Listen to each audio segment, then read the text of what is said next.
નમસ્કાર મંતવ્ય ન્યૂઝમાં આપનું સ્વાગત છે। મેટ્રો 10 સાથે હું છું હિનલ। સમાચાર સામે આવી રહ્યા છે। નિલેશ કુંભાણી પ્રકટ થયા છે તો સુરતથી કોંગ્રેસના ઉમેદવાર નિલેશ કુંભાણી સામે આવ્યા છે। ગુજરાતમાં મતદાન પૂર્ણ થયા બાદ નિલેશ કુંભાણી સામે આવ્યા। સમાચાર સામે આવ્યા છે સુરતમાં પોતાનું મત આપવા પણ બહાર નહોતા નીકળ્યા નિલેશ કુંભાણી। તો વિપક્ષ નેતાઓએ કુંભાણીને ગદ્દાર ગણાવ્યા હતા। ગાયબ થયેલા કુંભાણી અચાનક પ્રગટ થયા છે। સમાચાર સામે આવી રહ્યા છે સુરતના ઉમેદવાર નિલેશ કુંભાણી અચાનક પ્રગટ થયા છે તો નિલેશ કુંભાણીએ જણાવ્યું કે કોંગ્રેસના કાર્યકર્તાઓ કામ નહોતા કરતા। ભાજપવાળા સાથે મારે કોઈ સંપર્ક થયો નથી। નિલેશ કુંભાણી અચાનક પ્રગટ થયા છે અને તેઓનું કહેવું છે કે ધાનાણી અને શક્તિસિંહની માન મર્યાદા નડે છે। મારું ફોર્મ કોંગ્રેસના એડવોકેટે ભર્યું હતું। કોંગ્રેસે પહેલા મારી સાથે ગદ્દારી કરી, હું ગદ્દાર નથી। તો સુરતના ઉમેદવાર નિલેશ કુંભાણી અચાનક પ્રગટ થયા છે। તેમનું જણાવવું છે કે મારા ટેકેદારો કોંગ્રેસના કાર્યકર્તા છે। પ્રતાપ દુધાતની ધમકી મુદ્દે નિલેશ કુંભાણીએ પડકાર ફેંક્યો છે। તો 2017માં કોંગ્રેસે લીધેલા બદલાનો મેં બદલો લીધો છે તેમ નિલેશ કુંભાણીએ જણાવ્યું। કોઈ માઈનો લાલ હોય તો મને મારી જુએ। નિલેશ કુંભાણીએ પડકાર ફેંક્યો છે।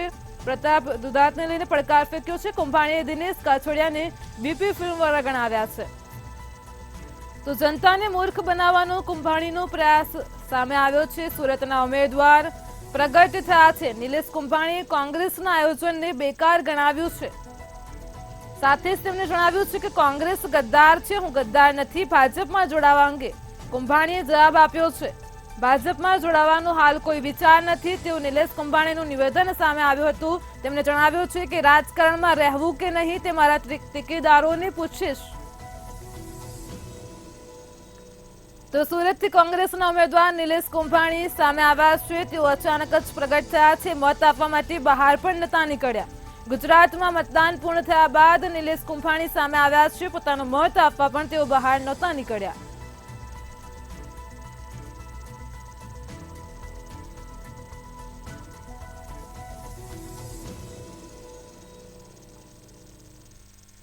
સુરતમાં હિન્દુ નેતા ઉપદેશ રાણાને ધમકીનો મામલો સામે આવ્યો છે। તો જે મુદ્દો પ્રકાશમાં આવી રહ્યો છે સુરતથી હિન્દુ નેતા ઉપદેશ રાણાને ધમકીના મામલે સમાચાર સામે આવી રહ્યા છે। મૌલવીના 11 દિવસના રિમાન્ડમાં પૂછપરછમાં મોટા ખુલાસાને લઈને સમાચાર છે। ક્રાઇમ બ્રાન્ચે નેપાળના શહેનાઝ નામના ઈસમની ધરપકડ કરી છે।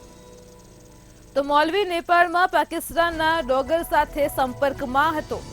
સમગ્ર ઘટનાને લઈને જે વિગતો સામે આવી રહી છે શહેનાઝનું સાચું નામ મોહમ્મદ અલી મોહમ્મદ સાબિર છે। તો નેપાળ બોર્ડર નજીક બિહાર રાજ્યના મુઝફ્ફરપુરથી ધરપકડ કરવામાં આવી છે। મુઝફ્ફર કોર્ટમાં રજૂ કરીને 3 દિવસના ટ્રાન્ઝિટ રિમાન્ડ મેળવ્યા છે। આરોપીને સુરત લાવવામાં આવશે। તો સુરતમાં હિન્દુ નેતા અને ધમકીને લઈને જે મામલો હતો જેમાં મૌલવીના 11 દિવસના રિમાન્ડમાં પૂછપરછમાં મોટા ખુલાસા સામે આવ્યા છે। ક્રાઇમ બ્રાન્ચે નેપાળના શહેનાઝ નામના ઈસમની ધરપકડ કરી છે। તેને સુરત લાવવામાં આવશે। તો સુરતમાં હિન્દુ નેતા ઉપદેશ રાણાને ધમકીના મામલે તમામ વિગતો સામે આવી।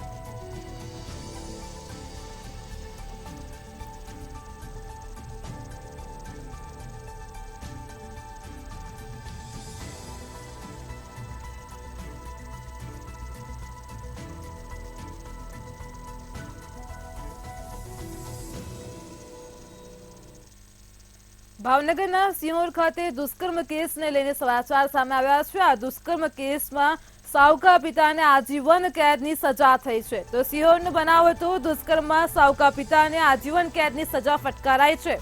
સેશન્સ કોર્ટના સ્પેશિયલ જજ MP મહેતાએ આ સજા ફટકારી છે। આરોપીએ 16 વર્ષીય સગીર પર દુષ્કર્મ આચર્યું હતું। આજીવન કેદની સજા ફટકારવામાં આવી છે। 14 દિવસ સુધી નરાધમે દુષ્કર્મ આચર્યું હતું। તો આરોપી મુકેશ મકવાણાને આજીવન કેદ સાથે દંડ પણ ફટકારવામાં આવ્યો છે।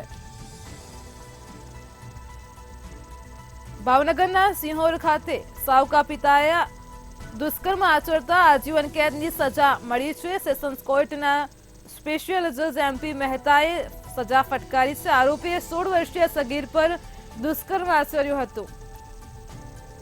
તો આરોપીએ સતત 14 દિવસ સુધી દુષ્કર્મ આચર્યું હતું. હવે આજીવન કેદની સજા થઈ છે. તેમને દંડ પણ ફટકાર્યો છે. આરોપી મુકેશ મકવાણાને આજીવન કેદ સાથે દંડ ફટકારવામાં આવ્યો છે.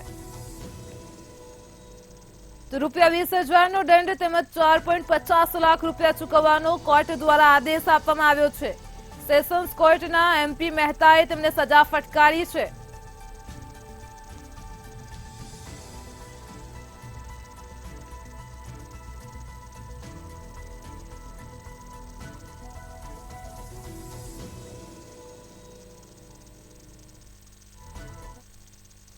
વડોદરાથી જ ઘટના પ્રકાશમાં આવી હતી. વડોદરામાં એક ટ્રક પલટી મારી ગઈ હતી. તે સમગ્ર ઘટના પ્રકાશમાં આવી હતી. વડોદરાની જ ઘટના છે. યાત્રાધામ ચાણોદ બજારમાં ટ્રકે પલટી મારી હતી. તો ચાણોદના મુખ્ય પ્રવેશ દ્વારે અથડાતા સમયે આ જ ઘટના બની હતી. મુખ્ય બજારમાં ઘાસ ભરેલ ટ્રક પલટી ગઈ હતી. ટ્રક પલટી જતા લોકોના ટોળેટોળા ઉમટી પડ્યા હતા. ઘાસ ભરેલું ટ્રક પલટી ગયું હતું. ચાણોદ બજારની ઘટના છે. ચાણોદમાં પ્રવેશ દ્વારને પણ નુકસાન થયું છે. તો સમગ્ર બનાવને પગલે લોકોના ટોળેટોળા ઉમટી પડ્યા હતા. વડોદરામાં યાત્રાધામ ચાણોદ ખાતે બજારમાં ઘાસ ભરેલી ટ્રક પલટી મારી ગઈ હતી. ચાણોદના મુખ્ય પ્રવેશ દ્વાર સાથે અથડાતા આ ઘટના બનવા પામી હતી. પ્રવેશ દ્વારને નુકસાન થયું છે. મુખ્ય બજારમાં જ આ ઘાસ ભરેલ ટ્રક પલટી મારી ગઈ હતી. ઘટનાને પગલે લોકોના ટોળેટોળા એકઠા થઈ ગયા હતા. અકસ્માતમાં કોઈ જાનહાનિ થઈ નથી.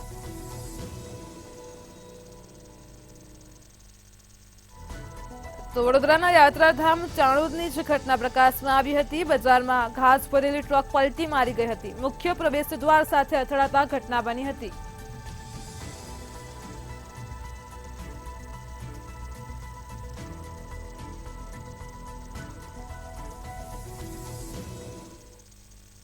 અમદાવાદ એરપોર્ટ પરથી ફ્લાઇટનું ટાયર ફાટવાની ઘટના પ્રકાશમાં આવી હતી. તો અમદાવાદનો બનાવ છે. અમદાવાદના એરપોર્ટ ખાતે ફ્લાઇટનું ટાયર ફાટ્યું હતું.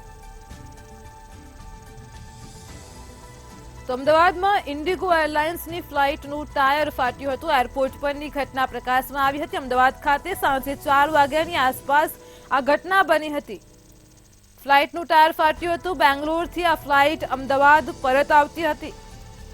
તે દરમિયાન જ સાંજે 4 વાગે ઘટના બની હતી. 150થી વધારે મુસાફરો આ ફ્લાઇટમાં સવાર હતા. તો ફ્લાઇટનું ટાયર ફાટતા જ મુસાફરોમાં પણ ડરનો માહોલ ઉભો થઈ ગયો હતો. હાલ મુસાફરોને સલામત સ્થળે ખસેડ્યા છે. અમદાવાદ એરપોર્ટ પર સાંજે 4 વાગ્યાની આસપાસ આ બનાવ બન્યો હતો. ફ્લાઇટનું ટાયર ફાટતા જ મુસાફરોમાં પણ ડરનો માહોલ ઉભો થયો હતો. આ ફ્લાઇટ બેંગ્લોરથી અમદાવાદ આવતી હતી અને જેમાં 150થી વધારે મુસાફરો સવાર હતા. તો અમદાવાદના એરપોર્ટ પર આ ઘટના બની હતી. ફ્લાઇટનું ટાયર ફાટ્યું હતું.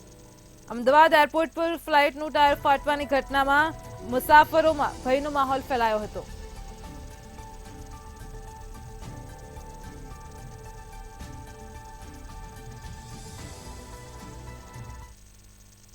જૂનાગઢમાં ઘોડો બન્યો બેલગામ. જે સમાચાર સામે આવ્યા છે જૂનાગઢથી જે ઘટના છે, ઘોડો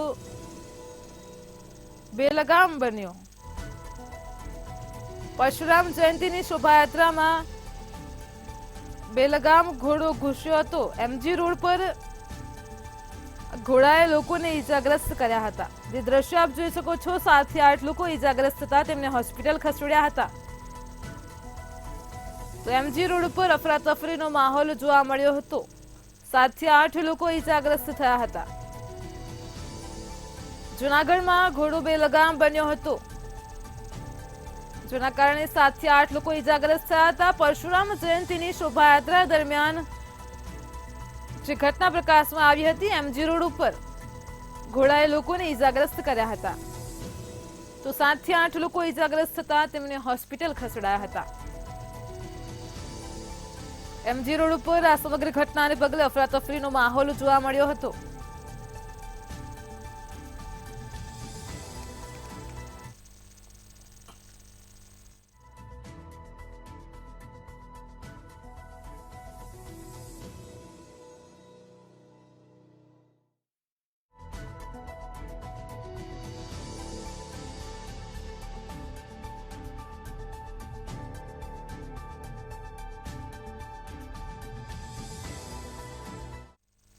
લોકસભા ચૂંટણીમાં મહીસાગરના પ્રથમપુર ગામની સરકારી પ્રાથમિક શાળામાં થયેલા બોગસ મતદાનની ઘટના સામે આવી હતી અને ત્યારે આ ઘટનામાં 5 શિક્ષકોને સસ્પેન્ડ કરવામાં આવ્યા છે, જેને લઈને અખિલ ભારતીય રાષ્ટ્રીય શૈક્ષિક મહાસંઘ ગુજરાત દ્વારા રાજ્યના મુખ્ય નિર્વાચન અધિકારીને પત્ર લખી નિષ્પક્ષ તપાસની માંગ કરી છે. પ્રથમપુરા પ્રાથમિક શાળા બૂથ ઉપર જે 5 મારા શિક્ષક ભાઈ બહેનોને સસ્પેન્ડ કરવા માટેનો આદેશ ચૂંટણી પંચે કર્યો છે, એ ખરેખર અખિલ ભારતીય રાષ્ટ્રીય શૈક્ષિક મહાસંઘે આજે પત્ર લખી અને ચૂંટણી પંચને જાણ કરી છે કે આની પાછળ પૂર્ણ તપાસ થવી જોઈએ. મારા શિક્ષક ભાઈ બહેનો કેવા પ્રકારે કામ કરી રહ્યા છે, 18 કલાક સુધી ચૂંટણી પંચની કામગીરી કરવા છતાં રાત દિવસ જોયા વગર પોતાના પરિવારથી પણ વેગળા રહી અને ભૂખ્યા અને તરસ્યા જ્યાં સગવડ પણ ન હોય એવા સ્થળો ઉપર કામગીરી કરી રહ્યા છે. આટલી 42-44 ડિગ્રી તાપમાનની વચ્ચે પણ કામ કરી રહ્યા હોય ત્યારે આ શિક્ષક મિત્રોને કયા હેતુસર આ પ્રમાણે આવું કાર્ય કરવું પડ્યું હશે એ ચોક્કસ એ તપાસનો વિષય છે. જૂનાગઢ ભાજપથી ફરી અસંતોષ બહાર આવ્યો છે અને ત્યારે ભાજપના ઉમેદવાર અરવિંદ લાડાણીએ પત્ર લખ્યો છે.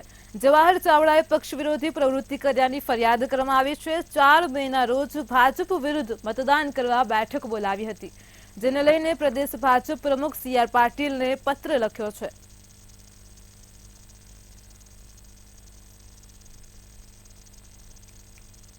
માણાવદર વિસ્તારના જ માજી ધારાસભ્ય અને માજી કેબિનેટ મંત્રી શ્રી જવાહરભાઈ ચાવડાના પુત્ર રાજ ચાવડાએ તારીખ 4/5/24ના રોજ તેમના માલિકીની નૂતન જીનિંગ ફેક્ટરીમાં 800થી 1000 કાર્યકરોની મીટિંગ બોલાવી અને તેમાં તેમને એવું જાણ કરેલ કે ભાઈ મારા પપ્પાના હારનો બદલો લેવાનો છે, એટલે આપણે ભારતીય જનતા પાર્ટીના ઉમેદવાર અરવિંદભાઈ લાડાણીને હરાવવાના છે.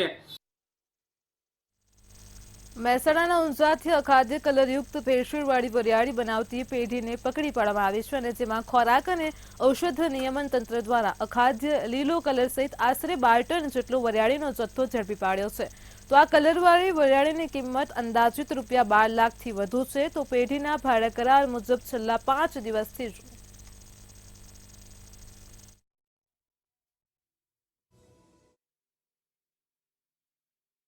સુરતી લાલાઓ આઈસ્ક્રીમ ખાતા પહેલા ચેતજો, કેમ કે શહેરમાંથી આઈસ્ક્રીમના લેવાયેલા સેમ્પલ ફેલ થયા છે. પાલિકાના ફૂડ વિભાગ દ્વારા ગત દિવસોમાં શહેરમાં અલગ અલગ વિસ્તારોમાંથી નમૂના લેવાયા હતા અને ત્યારે શહેરના 10 પાર્લર પરના આઈસ્ક્રીમ ખાવા લાયક નહીં હોવાનો ઘટસ્ફોટ થયો છે. તો 25થી વધુ આઈસ્ક્રીમ વિક્રેતાઓને ત્યાંથી 29 આઈસ્ક્રીમના નમૂના લેવામાં આવ્યા હતા અને આઈસ્ક્રીમનું ટેસ્ટિંગ લેબોરેટરીમાં કરવામાં આવતા 29 પૈકી 10 નમૂના ફેલ સાબિત થયા હતા, જેમાં મિલ્ક ફેટની માત્રા 10%થી ઓછી હોવાની સાથે ટોટલ સોલિડની માત્રા પણ 36%થી ઓછી મળી હતી.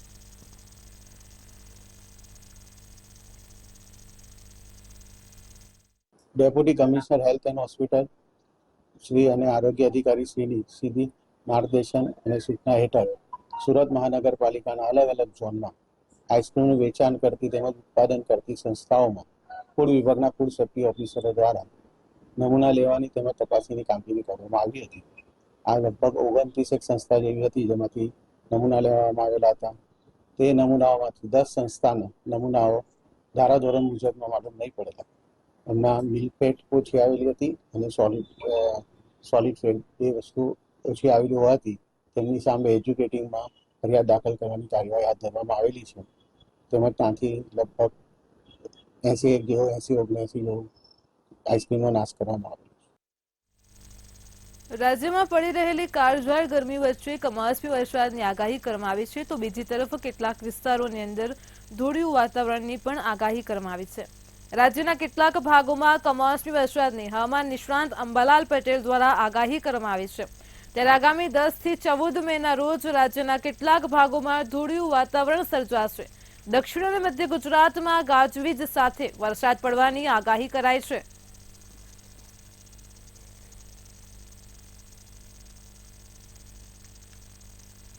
તારીખ 10થી હવામાન પડતો આવશે. તારીખ 11થી 13 મેમાં ભિન્ન ભિન્ન ભાગોમાં ગાજવીજ સાથે વરસાદ થવાની શક્યતા રહેશે, જેમાં ઉત્તર ભારતના ભાગોમાં ખતરનાક એક્ટિવિટી છે અને ગાજવીજ સાથે ત્યાંની સરહદના અસરો ગુજરાતના ભાગોમાં થશે. મહારાષ્ટ્રના સરહદના ભાગોની અસર પણ ગુજરાતના ભાગોમાં થશે. રાજ્યના સર્વના ભાગોમાં ગુજરાત ભાગમાં થવાની શક્યતા છે. ગુજરાતમાં તારીખ 11 થી 14 ભારે આંધી વંટોળ અને ગાજવીજ સાથે વરસાદ થવાની શક્યતા છે. કોઈ ભાગમાં છાંટા થવાની શક્યતા છે. દક્ષિણ ગુજરાતમાં વરસાદ થવાની શક્યતા છે. લોકસભા ચૂંટણીના મતદાન પહેલા 70 સ્કૂલોને મેલ મારફતે ધમકી મળવાનો મામલો સામે આવ્યો હતો અને જેમાં અમદાવાદ ક્રાઇમ બ્રાન્ચ અને સાયબર ક્રાઇમે તપાસમાં જે વિગતો સામે આવી હતી કે આઈએસઆઈની સંડોવણી અંગે ખુલાસો સામે આવ્યો હતો. તો આઈએસઆઈ દ્વારા ચૂંટણીમાં ભય ફેલાવવા માટે મેલ કર્યા હતા અને જેમાં દિલ્હી અને અમદાવાદની સ્કૂલોને મળેલી ધમકી એક જ વ્યક્તિ આપી હોવાનું સામે આવ્યું છે. ક્રાઇમ બ્રાન્ચ અને સાયબર ક્રાઇમ તપાસમાં પાકિસ્તાનના ફૈઝલાબાદ આર્મી કન્ટેનમેન્ટનું કનેક્શન સામે આવ્યું છે. વર્ચ્યુઅલ આઈડીથી મેલ મોકલવામાં આવ્યા હોવાનો પણ દાવો સામે આવ્યો છે. તો આઈએસઆઈના તૌહીદ લિયાકતના નામે આઈડી બનાવીને મેલ કરવામાં આવ્યા હતા.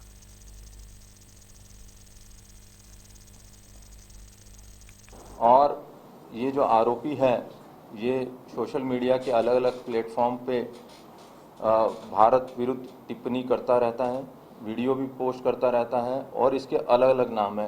एक दूसरा नाम जो हमें अभी तौहीद लियाकत के अलावा इसका दूसरा नाम जो हमें मिला है वो हमाद जावेद है और ये सारे अलग अलग अकाउंट से इसका एक ही उद्देश्य रहता है भारत विरुद्ध की टिप्पणी करनी और भारत में भय का माहौल फैलाना.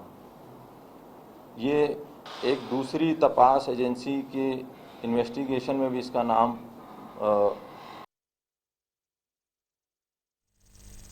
સુરતમાં new PM Angadia CID crime search ઓપરેશનનો મામલો સામે આવ્યો હતો. આ મામલે પીએમ આંગણિયામાંથી 42 લાખ મળી આવ્યા છે તેમજ કેટલાક લેપટોપ, ડીવીઆર અને દસ્તાવેજ પણ કબજે કરાયા છે. તો પીએમ આંગણિયાના માલિક રમેશ હજી ફરાર થઈ ગયા છે. ઠગાઈ અને કાવતરાનો ખોટો દસ્તાવેજનો ગુનો દાખલ કરવામાં આવ્યો છે. Bhavanivad new PM Angadia CID ક્રાઇમનું સર્ચ ઓપરેશન પૂર્ણ થયું છે અને ત્યારે રોકડ રકમ માટે ઇન્કમ ટેક્સને જાણ કરવામાં આવી છે.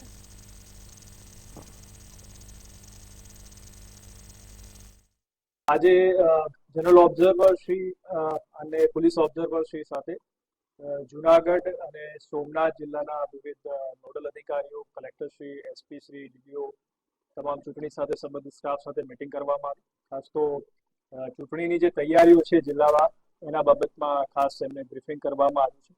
શું પગલાં લેવાયા છે એમાં પોલિંગ સ્ટેશનને તૈયાર કરવાથી માંડીને જે મતદાર યાદી હોય અને ઉપરાંત સ્વીપની એક્ટિવિટીઝ છે, ઈવીએમની પ્રિપેરેશન છે, પોલિંગ સ્ટાફ છે, એના તાલીમની બાબત છે, આ તમામ બાબતોથી એમને અવગત કરવામાં આવે છે. અને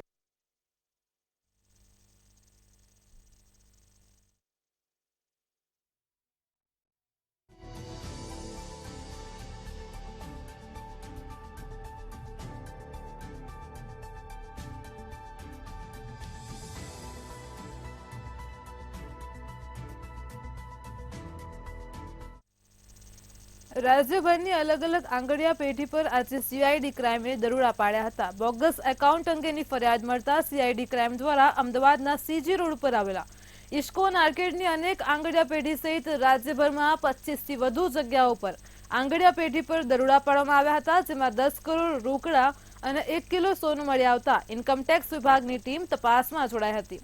તો બપોરના સમયથી મોડી સાંજ સુધી દરોડા પાડ્યા હતા, જેમાં પોલીસ દ્વારા સર્ચ કરવામાં આવ્યું હતું.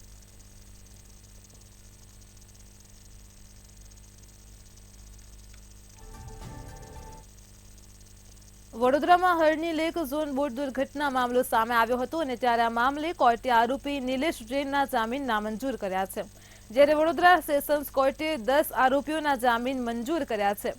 આરોપી વિનીત કોટિયા, ગોપાલ શાહને જામીન મળ્યા છે, તો જ્યારે હાઈકોર્ટે 4 મહિલા આરોપીઓના જામીન મંજૂર કર્યા હતા.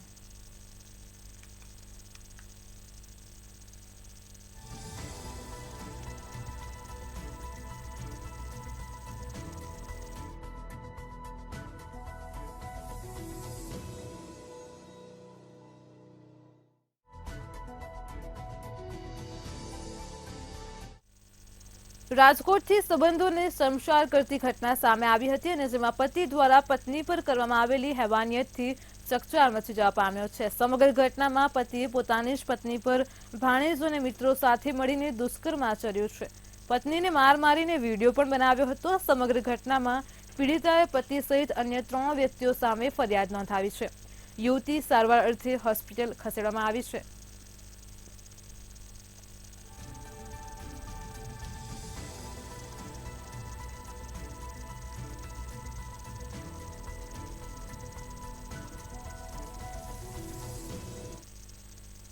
કાળઝાળ ગરમીમાં લોકો ઉકળી રહ્યા છે અને એમાં પણ લોકોની મુશ્કેલીમાં વધારો થાય તેવી ઘટના વડોદરામાં બની છે. આકરી ગરમીમાં યશ કોમ્પ્લેક્સ તરફ જતો રોડ પીગળ્યો છે અને જેથી વાહન ચાલકો સ્લીપ થઈ રહ્યા છે. તો મહત્વની વાત તો એ છે કે કોર્પોરેશને 1 મહિના પહેલા જ આ રોડ બનાવ્યો હતો. આ નવા બનેલા રોડ ઉપર અનેક ખાડા પણ પડેલા છે અને જેથી વાહન ચાલકોને ભારે હાલાકીનો સામનો કરવો પડી રહ્યો છે.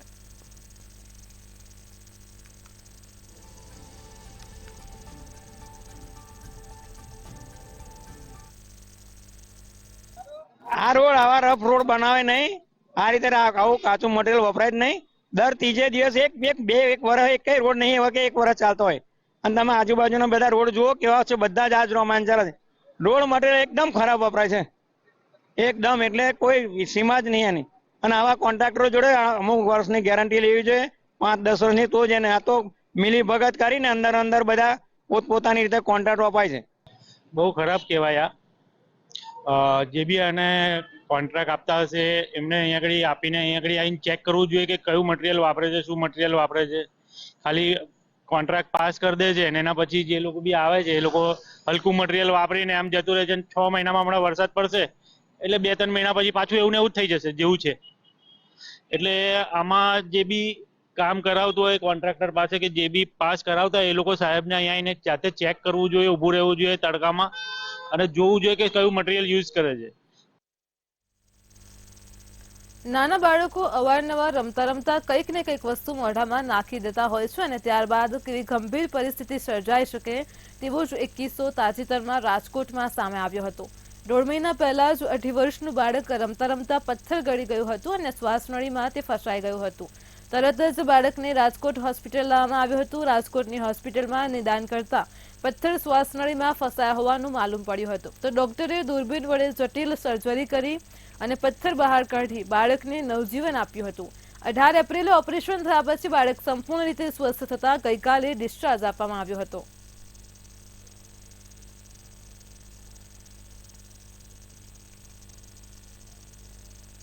એક્સરેમાં એવું માલુમ પડ્યું કે એ પથ્થર ગળી ગયો હતો. પછી કેતનભાઈએ કીધું કે 1.5 મહિના પહેલા રમતા પથ્થર મોઢામાં નાખી દીધો હતો. તાત્કાલિક દૂરબીન વડે તપાસ કરવામાં આવી. બાળકનું ઓક્સિજન 70% થઈ ગયું હતું. ઓક્સિજનનું પ્રમાણ એસ્પિરેટર ખૂબ ઘટી ગયું હતું. બાળકની હાલત ગંભીર થઈ ગઈ હતી. કફ વધારે હતો છાતીમાં, ન્યુમોનિયાની પણ અસર હતી. તાત્કાલિક ઓપરેશન માટે લઈ દૂરબીન વડે 1.5 મહિનાથી ફસાયેલો પથ્થર શ્વાસની દિવાલ સાથે ચોટેલો હતો એ કાઢી આપવામાં આવ્યો છે. બાળકની હાલત અત્યારે સ્થિર છે, બાળક અત્યારે સ્ટેબલ છે એકદમ. પરંતુ ખાસ માતા પિતા માટે ચેતવણીનો કિસ્સો છે કે રમતા નાના બાળકો કંઈ પણ વસ્તુ આવી મોઢામાં નાખી દે તો કેટલી ગંભીર પરિસ્થિતિ સર્જાય. એટલે બાળક શું રમે છે, ક્યારેક શું મોઢામાં નાખે છે એનું ખાસ ધ્યાન રાખવું જોઈએ અને બાળકને એકલું ના મૂકવું જોઈએ. Thank you. મારા છોકરાને 1.5 મહિનાથી કફની ને એવી તબલ હતી. પછી અમે ફોટો પાડ્યો. ઘણી ઠેકાણે આપણે આટા ગયા પણ ક્યાંય મેળે આવ્યું નહીં. આપણે અહીંયા ડૉક્ટર ઠક્કર સાહેબની ત્યાં વિદ્યાનગર મેઇન રોડ ઉપર. પછી ત્યાં કણે આવીને છોકરાને ઓપરેશન કરાવ્યું દૂરબીનથી. છોકરાનો પથરો કાઢી નાખ્યો હાવ નોર્મલથી, કોઈ વસ્તુ કાંઈ ઈજા નહીં, હાવ નોર્મલથી. છોકરાને અત્યારે ઘણું સારું છે. છોકરાનું નામ છે માધવ, 18 વર્ષ ઉંમર. અમે આભાર માની છીએ ડૉક્ટર ઠક્કર સાહેબનો. ભાવનગરમાં હવેલીવાડી શેરીમાં આગના બનાવ બાદ મનપા સફાળું જાગ્યું છે અને ફાયર વિભાગે કડક કાર્યવાહી કરી છે. તો ફાયર વિભાગે 2 દિવસમાં જ 80 જેટલા મિલકત ધારકોને નોટિસ પાઠવી છે. અને જોકે જે જગ્યાએ આગ લાગી હતી તે રેસિડેન્સીનું બાંધકામ હતું, છતાં પણ તેનો ગોડાઉન તરીકે ઉપયોગ કરાતો હતો. ત્યારે આ વિસ્તારમાં અન્ય પણ જ્વલનશીલ ગોડાઉનો આવેલા છે અને જેથી સ્થાનિકોમાં પણ ભારે રોષ જોવા મળ્યો છે.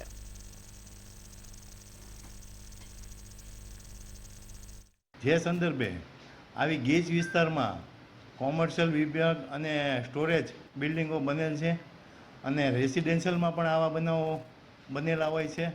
જે ધ્યાને લઈને અત્યારે ફાયર સેફ્ટી ઇન્સ્ટોલેશન માટેની નોટિસ ઇસ્યુ કરવામાં આવેલ છે. 2 દિવસના અંદર અમે 80 નોટિસ ઇસ્યુ કરી છે અને હજી કામગીરી ચાલુ જ છે અને ચાલુ રાખવાની છે. અમે 10 દિવસનો સમય આપ્યો છે. એમાં ઇન્સ્ટોલેશન કરવાની અને એની બાંહેધરી આપવાની રહેશે કે ભાઈ અમે 20 દિવસમાં 25 દિવસમાં આ ઇન્સ્ટોલેશન કરીને ફાયર એનઓસી માટે એપ્લાય થશું. વડોદરાના કલાલી વિસ્તારમાં સામાન્ય બાબતે લગ્નના દિવસે વરરાજાએ એક વ્યક્તિની હત્યા કરી હોવાની ઘટના બની છે.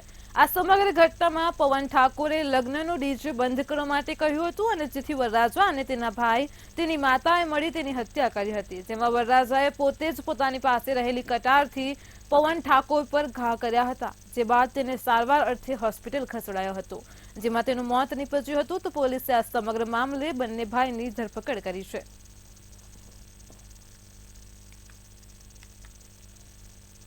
અમારા ભાનાને પેલા જે મેરેજ હતા એ જે 2 ભાઈ અને બીજા 4-5 છોકરાઓ થઈને એને ચપ્પા અને કટારથી એની જે લગ્ન હતું મેરેજ હતું એની કટારથી એ લોકોએ ઘા માર્યા છે. એને દોડાઈને ત્યાંથી દોડાઈને અહીંયા મારતા મારતા લઈને અહીંયા આગળ ઘા માર્યા છે. કયા કારણોસર ઘા મારવામાં આવ્યા છે? એને કઈ આવતા જતા અનબનાવ બન્યો હશે, કઈ ડીજે વાગતું હશે, કઈ કારણથી કઈ થોડું એમના મેરેજમાં, તો એ ભાઈને એ બોલાબોલી થઈ, એમાં જ ભાઈને માર્યા એ લોકોએ.